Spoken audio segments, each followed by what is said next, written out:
Hello everyone, welcome back to my YouTube channel Nikki Nikku की दुनिया में आप सभी का स्वागत है। आई होप कि आप सब अच्छे होंगे, स्वस्थ और मस्त होंगे। मैं निक्की आप सभी का स्वागत करती हूँ एक और नए वीडियो में। तो थंबनेल से देख करके आप सभी को पता लग ही गया होगा कि आज हम किस टॉपिक पे बात करने वाले। तो आज हम आप सभी के साथ शेयर करेंगे कि हम किस तरीके से यानी सिलाई सीखे हैं और कहाँ से सीखे हैं। A to Z नॉलेज मैं यहाँ पे दूंगी। और अगर ये वीडियो फुल आप वॉच कर लेते हैं तो मैं उम्मीद करती हूँ कि आप सब कहीं भी ऑनलाइन ऑफलाइन कहीं भी सिलाई सीख रहे हो तो ज़रूर से सीख जाओगे। और मैं आगे आप सभी को मैं कुछ अपना स्टोरी भी बताऊंगी जिससे कि आप सब मोटिवेट हो सकते हैं और कोई भी काम करने में सक्षम हो सकते हैं। तो मैं अपने खुद की बता देती हूँ। तो मैं ऐसे ब्लाउज सीखने का मेरा कोई इंटरेस्ट नहीं था। मैं कुछ यानी सिलाई से रिलेटेड कोई भी काम ऐसे नहीं करती थी। मैं ऐसे ही नॉर्मली जब सीखी थी सिलाई तो मैं पढ़ाई कर रही थी। पढ़ाई करने के बाद मैट्रिक का एग्ज़ाम देने के बाद जब टाइम बचता है रिजल्ट आने का 3 मंथ, उस टाइम पे हम ऐसे ही खाली बैठे हुए थे तो मम्मी बोली कि थोड़ा सा टाइम है तो सिलाई सीख लो। तो ऐसे हमें अच्छा नहीं लगा, मैं मना कर दी।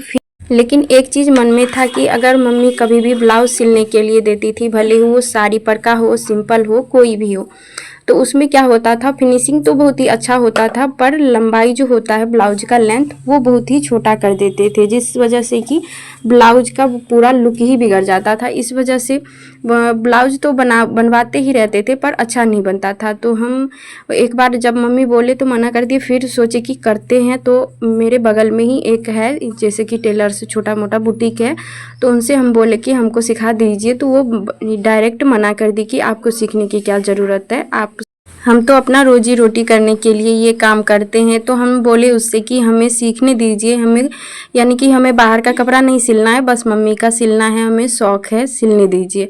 तो वो मना कर दिए। जब वो मना कर दिए तो फिर उसके पास हम दोबारा नहीं गए। उसके बाद में मैं क्या की, मेरे बड़े पापा जो हैं उसकी 3-4 बहुएँ हैं, लगभग सभी सिलाई जानती है। सिलाई करती नहीं थी पर सिलाई जानती ज़रूर से थी। तो हम उसके पास गए तो उसको बोले कि हमको सिलाई सिखा दीजिए। तो वो भाभी थी, तो भाभी ऐसे ही मस्ती मजाक में 2-3 रोज़ हम जाते यानी कंटिन्यू जाते थे, पर ऐसे ही मस्ती करके घूम फिर करके हम चले आते थे। तो एक रोज़ हम भाभी जी से बोले कि हमको सिखा दीजिए, हम आ रहे हैं आपके पास रोज़ रोज़। और ऐसा भी नहीं था कि वो इग्नोर कर रही थी कि हम नहीं सिखाएंगे या ऐसे वैसे, कुछ भी नहीं। उसमें भी मैं शाम के टाइम पे जाती थी, आधे 1 घंटे के लिए जाती थी। दूरी है घर से उस भाभी का घर, तो फिर भी हम जाते थे कंटिन्यू।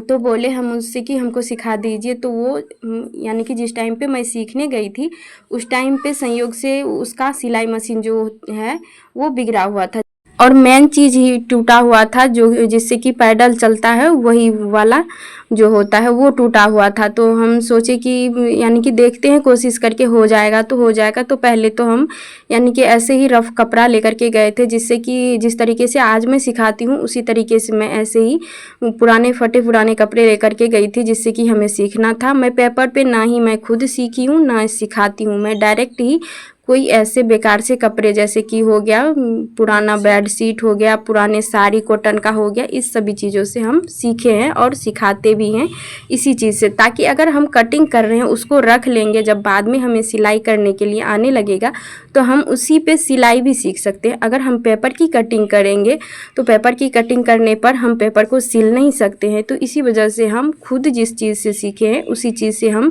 अपने स्टूडेंट को सिखाते भी हैं। तो इसी तरीके से हम वहाँ पे गए तो हमें एक पेटीकोट, तो मैं डायरेक्ट पेटीकोट के फैब्रिक पे कट की थी और एक ही पेटीकोट कट की थी। ब्लाउज भी एक कट की और भाभी के सामने ही उस यानी कि एक तो नया नया सीखे क्या थे, फर्स्ट रोज ही था, फर्स्ट रोज ही बिगड़ा हुआ सिलाई मशीन, उसी से हम कोशिश करके एक यानी कि पेटीकोट सिले। उसके बाद दूसरे रोज ब्लाउज सिले, यानी कि एक रोज में पेटीकोट और एक ब्लाउज की कटिंग की और एक पेटीकोट सिल करके तैयार कर ली थी। ऐसे भी हम कभी ऐसे यानी कि सिलाई मशीन चलाए हुए नहीं थे, पर गए तो भगवान की दया से हम अपने आप में एक बार में ही चलाना सीख लिए थे। तो हम सीखे, यानी सीखने का यानी पैडल देने के लिए आज तो हम जब स्टूडेंट मेरे पास पहली बार आते हैं तो उसको सुई तक पकड़ाना खुद से पड़ता है पैडल देने के लिए, हर एक चीज़। और ये भी होता है हर एक आदमी को आता नहीं है, लेकिन भगवान की दुआ से हमें ऐसे ही एक बार में ही हम बैठे, भगवान जी की दुआ से हम अच्छे खासे चलाने लग गए। और एक ही रोज़ में मैं एक ब्लाउज, एक पेटीकोट की कटिंग कर ली, एक पेटीकोट सिल के तैयार भी कर ली, दूसरे रोज़ एक ब्लाउज रेडी कर ली, और तीसरे रोज़ मेरी मम्मी क्या की और सिलाई मशीन ला करके दे दी हमको। तो और अगर आप सिलाई सीख रहे हैं घर में, ऑनलाइन ऑफलाइन कोई भी तरीके से सीख रहे हैं, तो आप सबसे पहले, अगर आपके पास सिलाई मशीन है तो बेहतर है, नहीं तो आप पहले सिलाई मशीन ले आइए घर। और अगर आप सीखना चाहते हैं तो पक्का मैं यही बोलूँगी कि पहले ले आइए, क्योंकि अगर आप किसी के पास जा रहे हैं सीखने के लिए तो वहाँ पे अगर आप सीख करके आ जाओगे, उसको रिपीट नहीं करोगे तो वो आपसे नहीं होगा। ये सिलाई ऐसा है कि जितना प्रैक्टिस कीजिएगा उतना आप फास्ट से फास्ट काम कीजिएगा। अगर आपके पास सिलाई मशीन रहेगी तो आप क्या करोगे, वहाँ से आने के बाद भले ही डायरेक्ट आप पेटीकोट ब्लाउज नहीं सिल पाओगे, लेकिन सीधी सिलाई तो लगा सकते हैं हम। कोई पुराने फटे पुराने कपड़े लिए उसको सिलना स्टार्ट कर दिए, कोई भी कपड़ा लिए उस पर जैसे हमको वहाँ पे बताया गया है उसी तरीके से उसी शेप में कट करना शुरुआत करेंगे और सिलना शुरुआत करेंगे, पैडल देना शुरुआत करेंगे। तो इसी तरीके से कोशिश करते रहेंगे तो सीख जाएंगे। तो ये तो हो गया कि हम सिलाई सीखे कैसे, तो वो भी आप सब सोच सकते हो। एक दिन में मैं सिलाई सीखी हूँ, और मैं ये भी बता रही हूँ कि ये मैं ऐसे ही आप सभी को बता नहीं रही हूँ। अगर भगवान की दुआ से मैं किसी रोज़ सक्सेस हो जाऊँगी तो मैं उस भाभी को भी आप सभी के सामने लाऊँगी कि जो भाभी ने हमें सिखाया हुआ था।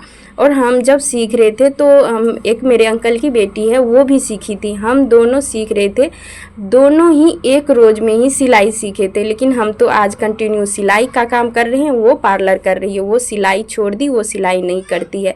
तो वो भाभी भी बोलती थी कि अगर तुम्हारे जैसे कस्टमर स्टूडेंट मिल जाएंगे तो हम तो फ्री का रुपए ले लेंगे, क्योंकि एक रोज़ में भाई कौन सीखता है। और हम सीख लिए थे।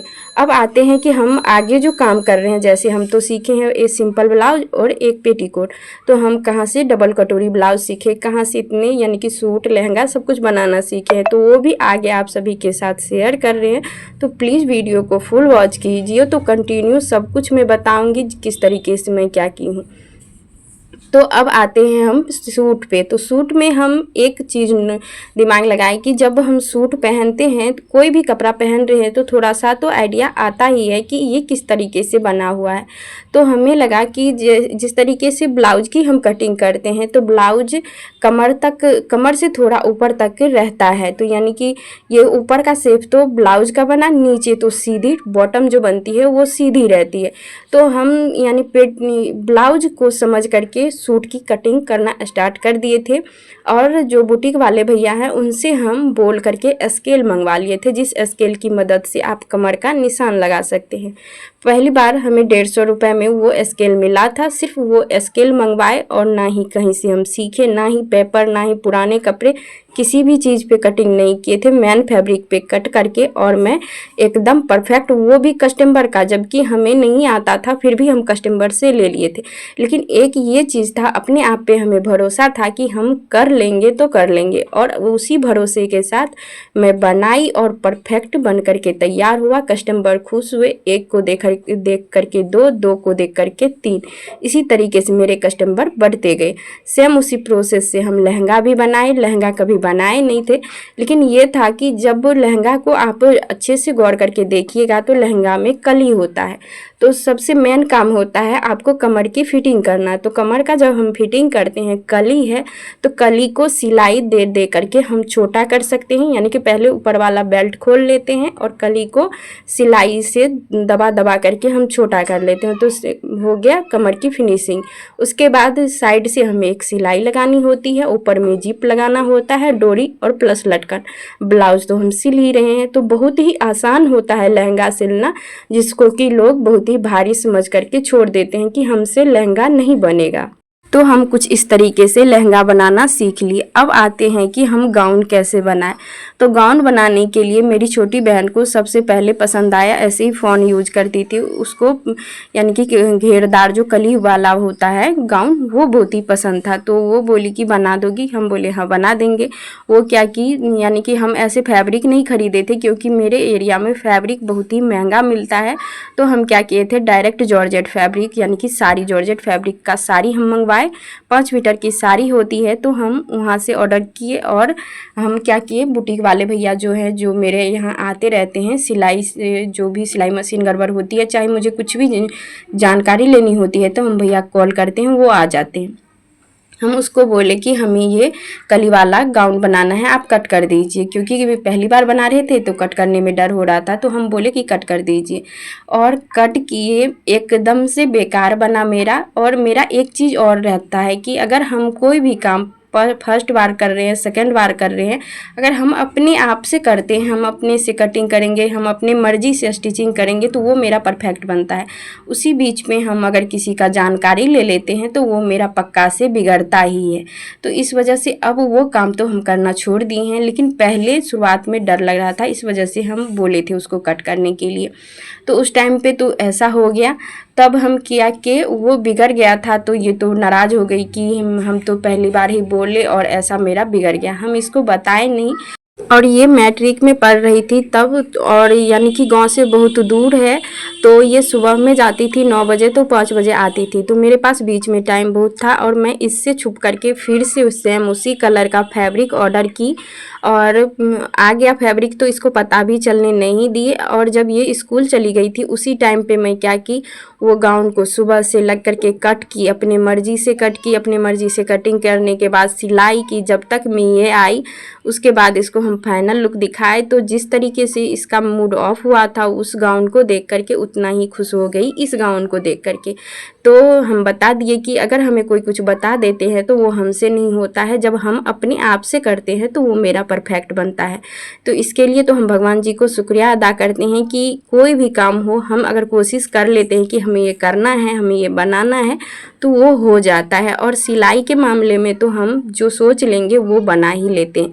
ऐसे भी टाइम नहीं मिल पाता है, जिस वजह से कि मैं कोई और ड्रेस सब नहीं बना पाती हूँ। लेकिन अगर कोशिश करेंगे हम, तो जो भी आप सब बता दोगे कि हमें ये बनाना है, हमें ये बना करके दीजिए, तो वो हम बना सकते हैं। तो उसके बाद ये हो गया। अब आते हैं डबल कटोरी ब्लाउज पे। डबल कटोरी ब्लाउज पे भी ऐसे ही सेम प्रोसेस हुआ था। हमें बनाना था, हमें ऑर्डर आया हुआ था कि डबल कटोरी चाहिए। तो हम क्या किए थे कि हम रख तो लिए थे कस्टमर का कपड़ा, पर हम क्या किए थे, पहले सोचे एक पुराने कपड़े पे बनाते हैं, उसके बाद हम मेन फैब्रिक पे बनाएंगे। तो पुराने कपड़े के लिए हम क्या किए, मम्मी का नाप लेकर के गए, यानी कि साइड में ही एक है, बड़ी माँ है वो। तो उसको हम बोले कि उसको, यानी वो बोलती थी कि हमें आता है। तो जब वो बोल रही थी हमें आता है, तो हम उसके पास गए और बोले कि आप हमें बता दीजिए। तो वो बोली हाँ बता देंगे, क्यों नहीं। यानी कि हमें बनाना था, मान के चलिए 32 इंच का, तो वो क्या की, कटोरी 36 इंच का कट कर दी। अब हम तो भाई नए थे, हमें पता नहीं था कि साइज भी होता है, कि यानी कि ये पता था कि साइज बाय साइज ब्लाउज कटता है, ये पता नहीं था कि यानी कटोरी ब्लाउज में भी अलग होता है। तो हम बनाने के बाद देख रहे हैं, तो यानी कि साइज है कितना, और हो गया है बहुत बड़ा साइज का। हम सोचे अगर इसी तरीके से कस्टमर को बना के देंगे, तो जो भी कस्टमर आ रहे हैं, वो बने हुए हैं मेरे कस्टमर, सभी तो बिगड़ जाएंगे। तो ऐसे तो हम कर नहीं सकते। फिर क्या किए, वो जो कस्टमर दिए थे ब्लाउज़ सिलने के लिए, नाप में जो ब्लाउज़ था वो थोड़ा सा पुराना था। तो हम जब वो कस्टमर आए रिटर्न लेने के लिए, घर दूर था, उसको हम यानी कि खबर भी पहुंचा नहीं सकते थे कि आपका ब्लाउज़ नहीं बना है। तो वो जब आए लेने के लिए, तो हम उसको एक बात बोले कि ये जो नाप है आपका, ये आपका नाप मैं रख लूँ खुद। वो बोले कि क्या करोगे, तो मैं बोली कि ऐसे ही दे दीजिए, हमको काम है। वो बोली अच्छा चलो ठीक है, ले लीजिए। हम उनसे दूसरा नाप मंगवा लिए और वो नाप हम रख लिए। तो कॉटन फैब्रिक का नाप था, हम उसको अच्छे से धो दिए, उसके बाद यानी कि प्रेस कर दिए, और वो पूरा क्रक हो गया। फिर उसी कपड़ा को रख करके मैं फ्रेम कट करके तैयार की। इसी तरीके से मैं 3 तरीके का फ्रेम तैयार की, और आज मैं उसी फ्रेम को रख करके बहुत ही परफेक्ट ब्लाउज बनाती हूँ। तो कुछ मेरा इस तरीके से सिलाई सीखने का रहा। तो हम हर जगह कोशिश किए, यानी कि सिलाई बस एक ही है, आप ऑनलाइन सीखो, ऑफलाइन सीखो, कहीं भी सीख रहे हो, आपको मन पूरा से लगाना पड़ेगा कि अगर हम एक चीज़ सीख करके आए हैं तो उसको हम घर पे आकर के 10 बार रिपीट करेंगे। सिंपल ब्लाउज है, अगर आप पेपर पे सीख रहे हो तो पेपर तो आप ख़रीद करके ला रहे होंगे, चाहे आपके पास ही होगा, तो उसमें रुपए तो लगता ही है, लेकिन क्या करोगे, अगर सीखना है तो आप जितना से ज़्यादा हो सकता है, आपके पास जितना टाइम है, अगर कटिंग सीख रहे हो तो कटिंग को रिपीट करते रहो। अगर वो जिसके पास आप सीखने जा रहे हो वो एक बार बता करके आपको छुट्टी दे रहे हैं तो आप घर पे आइए, उसको बार बार रिपीट कीजिए और सोचिए कि अगर ये इस तरीके से ऐसे हो रहा है तो उसको किस तरीके से करेंगे कि अच्छा होगा, कैसे करेंगे, नाप लेना, जो भी होता है मेजरमेंट लेना आप अच्छे से। और अगर आप सीखने जा रहे हैं, 1 घंटे ही सीख रहे हैं, तो उसमें इतना ध्यान लगा दीजिए कि आपका परफेक्ट सब कुछ बन जाए। तो ये मेरा वीडियो आप सभी को कैसा लगा प्लीज़ कमेंट में ज़रूर से बताइएगा। इसी तरीके के वीडियो देखने के लिए मेरे चैनल को सब्सक्राइब ज़रूर से कर लीजिएगा। जो भी फ्रेंड्स पहली बार आए हैं तो प्लीज़ सब्सक्राइब ज़रूर से कर लीजिएगा। अगर थोड़ा सा भी अगर गलती सही कुछ भी नज़र आया हो वीडियो में तो वो कमेंट ज़रूर से कर दीजिएगा। आप सभी के एक कमेंट से हम सभी को बहुत ही हेल्प मिलता है, इसी वजह से मैं बोल रही हूँ। और ये मेरा यानी कि सिलाई सीखने का तरीका कैसा लगा आप सब वो भी कमेंट में बताइएगा। और मैं आप सभी से एक ही चीज़ बोल रही हूँ कि आप सब सिलाई में जितना से जितना ज़्यादा आप प्रैक्टिस कीजिएगा, प्रैक्टिस से आपका बहुत ही बेस्ट बनेगा। सिलाई बेस्ट से बेस्ट करके दीजिएगा। तो मैं मिलती हूँ नेक्स्ट वीडियो में, तब तक के लिए राधे राधे।